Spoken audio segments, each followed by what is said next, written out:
on that route. Yeah. Oh, yeah. Yeah. We saw that maybe I 4 years recognized back. it straight away. And I And said, yeah, "Oh my God, You that's had it." flashbacks.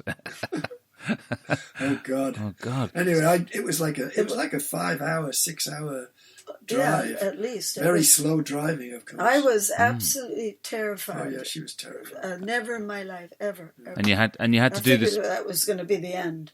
Oh, You couldn't go any. Couldn't turn around then. You couldn't turn around. It's just a one-way I probably deal. could have turned around, but it was too late to do that. We were just heading. And how do you turn into the ravine? How do you turn? No, I would have had to do a 3-point turn, which would have been difficult. on the side of a mountain. No, I didn't thanks. want to bother doing that. I just thought, kept going. I just figured it's going to end soon, Just praying I didn't have a blowout of the tyre or anything. Because it was all rocks. It wasn't like it was a paved road, But I was lucky. I had 4 wheels at the back, so it was a big, heavy-duty truck, Anyway, morning came and we're out. Well, then we're going. Yeah, we're out of the mountain, going down into the fields, and everything's. So you imagine that you've gone through the frontier, maybe into Greece. Is that what you imagine at this time? Yeah.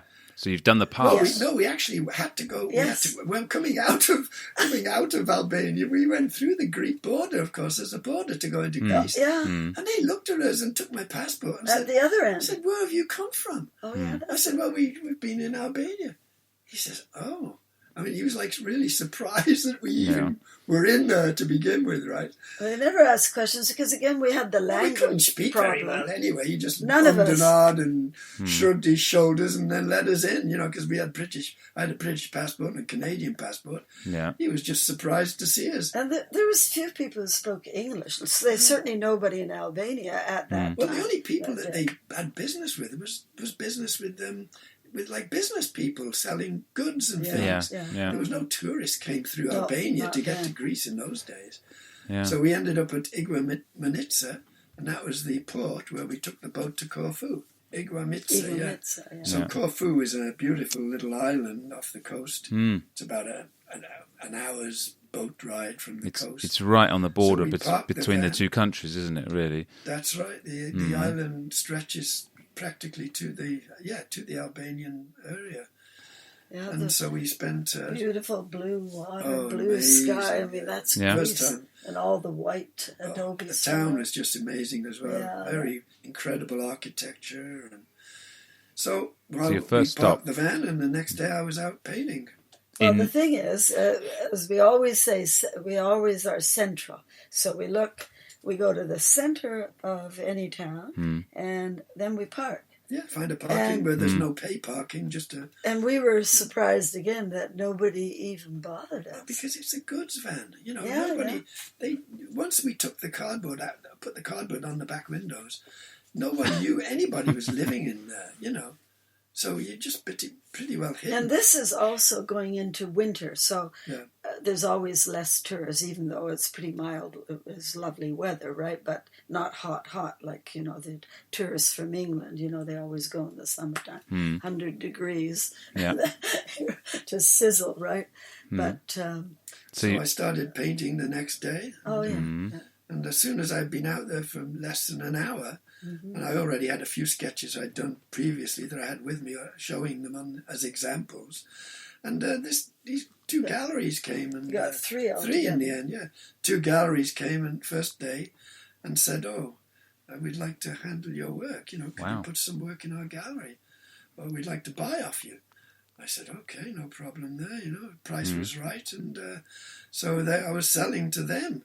And then the next day another gallery came, but it was more of a touristy gallery. And they were in Corfu. Well, the first 2 were... In Corfu itself, Right in the centre. But the first 2 were, more of the commercial sort of type, Yeah, this third one was a gallery. But the third one was a gallery, right? So, of course, with all the tourists that they're expecting Easter time and thereafter, even preparing for the following year, sure, they know they can sell everything. Oh, yeah. Everything, of course, is Corfu subject matter. Oh, yeah. That's what I was going to say. Scenes. Yeah. Just So you're doing stuff that's mainly street scenes that sellable. You're streets, Abstracts and white buildings. In those days were not. Yeah, and You didn't do abstracts. No, not in those days. No one was buying abstracts. I mean, But when we were doing, particularly this trip, or when you were selling outdoors like that, it was always these street scenes. Of course, Paul, he had 2 years of architectural drawing at Liverpool Art College. And, it was like, keep that pencil in your hand, and every single day, wherever you are, you sketch. Yeah, and so that's invaluable, that backdrop. I made the biggest mistake when I was in Liverpool. I sold my sketchbook. Yeah. I made about £500 selling my sketchbook. I should never have done it. Each page would be worth £500 today. Or more, yeah. Wow. Because I had it full. I mean, it was just amazing stuff. And I mean, over a couple of years of sketching, this guy came to college and was buying people's sketchbooks. Can you imagine what a brain? Yeah, and he was cutting them up and framing them, of course, putting them in a gallery. Then, Yeah, very clever guy. Pretty smart, yeah. So anyway, that was Corfu. Corfu was great. We were living there for about a month and a half, 2 months. Well, we lived there all together. But every weekend we used to go off to a club or some place to have different a dance and drink, and so we found this really nice exclusive nightclub. And so we thought, well, we'll give it a try. We got all dressed up. I had my white pants and white shirt on. That's right. Yeah, because it wasn't white at the end of the day.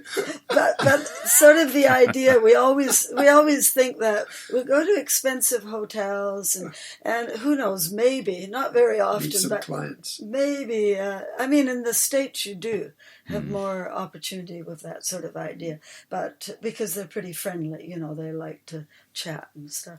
Yeah. But that night was pretty special because I think we were quite well behaved the beginning. At the beginning, yeah.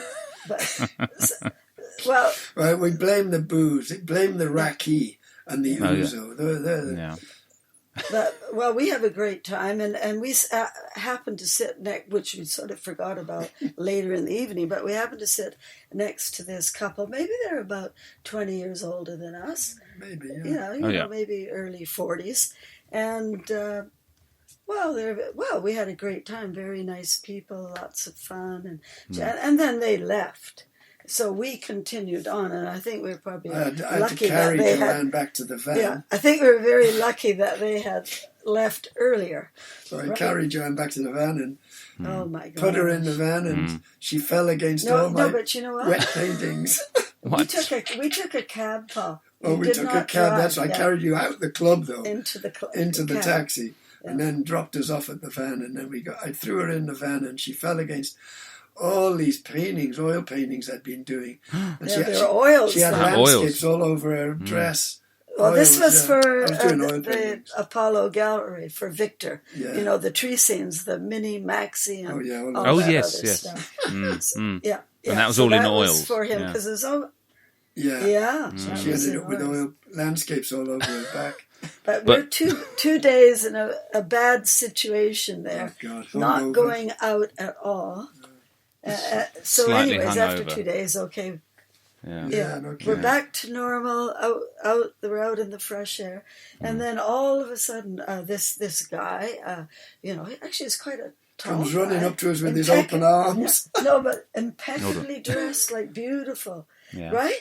And he's coming close to us, and then all of a sudden his arms stretch out. We're looking at each other. Who is this guy? Like, who the heck is he? And oh my gosh, he puts his arms around us and says, my wife and I had a wonderful time at the club. So suddenly we click. Yeah. Oh, so did we. Yeah. And so he ends up the bank manager of one of the biggest banks in Corfu. So he invites us to his home and meeting his father. Took us out for dinner. And it was so nice. Told us, and so when we left Corfu, he said, when you come back, any money you have, I can change it back into any other currency in Europe. Because you can't Greek money. In those days, you couldn't leave Greece with Greek money because no one would change it. You couldn't change it anywhere outside of Greece. Very clever move that was. So tourists have to spend everything they take. That's right. You spend everything. You can't take anything out. I mean, that's normal, but this was his idea. We hadn't gone that. We didn't ask him. We hadn't thought that he far told ahead. Us this. He told us. By the way, he said, "You won't," because he knew we were selling paintings, so he knew we were making money. So he was clever. Yeah. And then he also knew we'd be coming back through Corfu because these galleries said, "Hey, paint for us when you're in Crete, and when you come back through, we'll buy everything." And so also, that's also, so we had them to paint for. You had Vancouver to paint for. Well, and then of course in Crete. Yeah. And was he interested in your paintings? Oh yeah, he bought a few. He bought a few. Yeah. Ah, right. Yeah, he bought a few sketches. And his dad did as well. Yeah. His dad was 90 years of age. Well, we were amazed because that's how it is. There's no elevators in these old ancient cities, and he had to walk up all the steps. He walked about 40 till he was 90. He had no problem. No, that's right. He was about 40 steps going up. His legs were good anyway. His heart was good. Probably, yeah. Crikey. Good Greek diet, probably. Plenty of yogurt. The diet and the food. The cops were funny as well.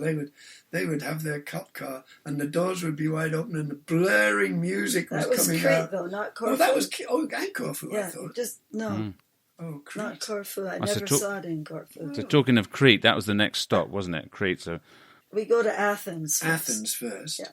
We took the boat back to Ygartua, drove to Athens. Right. We had some friends. And we had some friends in Athens. They got us the false. They got us false ID, student ID cards. Okay. So everything from then on was half price. Things are cheaper we would buy all our boat trips. Everything was half price. And it wasn't expensive in the first place, but that was great. And they were artisans that we'd met in Blanes. Leather worker he was. He was leather. And they told us the story on visiting Dali the last night, which was quite something. Wow. But, I guess Dali and Gala, if they're alone and they haven't seen anybody for maybe for a week, they haven't been out, come and have a drink. And they invited them over to their house so that he met Dali and his wife. Really? Told us all about that, which was fascinating. Oh. I mean, Athens. Was interesting. I used to draw bugs on his partner when she was asleep. He drew big bugs on can you imagine? And she'd wake up screeching, trying to get these spiders off her. I thought, Paul would never do that because if I did that, Joanne would die. She wouldn't bother. Really hit She'd hate me forever. So Athens is quite a big, it's a huge city, isn't it? And it's quite a big. We did all the usual. You did, yeah. So it's a big difference to the Acropolis and to Corfu. Well, the actual city of Athens, at least at that time, it looked pretty industrial and dirty, and you couldn't say, wow, this is so beautiful. We didn't. I don't know where it was. It must have been somewhere, some beautiful parts, but. Right there in the centre there wasn't, but the Acropolis, of course. We did the Acropolis. That was pretty amazing. The old part of town where most of the bars were and nightclubs. And then we actually went to Piraeus where we caught the boat from Piraeus to Heraklion in Crete. Oh, that's the biggest city of Crete. Yeah. And then we were looking for a small town anyway, so we headed around the coast. We read a little bit about some of on my little tourist book I had, and it looked very pretty, and so we headed towards Agios Nikolaos. Okay. What it had was a flooded volcano, an ancient volcano, on one side of this bridge in town, and so it was a very small town, Yeah. It wasn't touristy at the time. I mean, there wasn't restaurants for locals, and of course, there's always some people. At that time, there was only about 20 young people and us. Because we're going into and they were all in the youth hostel, most of those kids. Yeah, they were. So we had our van, and I just looked around to find a place to park it. There was nothing in the town, so I ended up just about 100 yards outside of the town. There was this beach. So I just drove the van onto the beach, parked it there for 4 months. Well, no, we did leave to travel throughout. Oh, Crete. Yeah, we went around. But our spot we always came back to that beach. And our spot was always available because there was no tourists there. Hung a washing line to the local first tree we saw. But we had, what's his name, Koskas? Yeah. He had a club. This guy had a club in town. And he would open it up for us young people. Because as long as you're buying booze, he'd open it up. As long as we were